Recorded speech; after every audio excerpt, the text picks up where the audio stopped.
Walt Disney park एक बहुत ही खूबसूरत स्थान, बहुत ही अमेजिंग।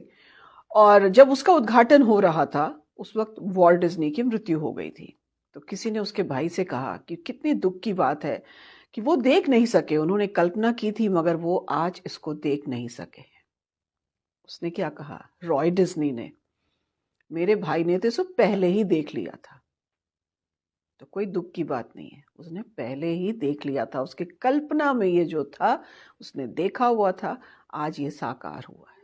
कहने का अर्थ है कि आयु और किसी की भी उम्र के बारे में कुछ नहीं कहा जा सकता, लेकिन आप जो कल्पना करके आगे बढ़ते हैं, जैसा कि अगर मुझसे भी कोई कहे तो मेरे माँ पिताजी ने जो कल्पना की थी कि जैसा उनके बच्चे रहें, उनके चारों लड़कियां किस प्रकार से रहेंगी आगे भविष्य में, उन्होंने जो कल्पना की थी आज वो नहीं देख रहे हैं, लेकिन उन्होंने बहुत साल पहले देख लिया था और वो इस पे बात करते थे, और वो हुआ है हम सबके साथ।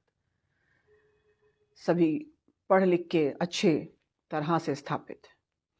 तो कहने का यह तात्पर्य, या जैसा भी उन्होंने अपनी इमारत बनाने की कल्पना की थी सब कुछ हुआ। तो कहने का अर्थ है कल्पना कीजिए, मैनिफेस्टेशन जिसको कहा जा सकता है, इस पर विश्वास कीजिए। आप जो सोचेंगे वो जरूर होकर रहेगा, और वो होता है। जैसे जैसे पॉजिटिव वाइब्स आप परिवार को देते हैं, बच्चों को देते हैं, तो वो कभी न कहीं साकार मूर्त रूप लेता है। कितनी भी विघ्न हो, बाधाएं हो, लेकिन एक साकार रूप उसको मिलता है, उस कल्पना को। तो इस पर विश्वास कीजिए और अपने बच्चों को बड़ा कीजिए। आप क्या कहते हैं? आपके क्या विचार?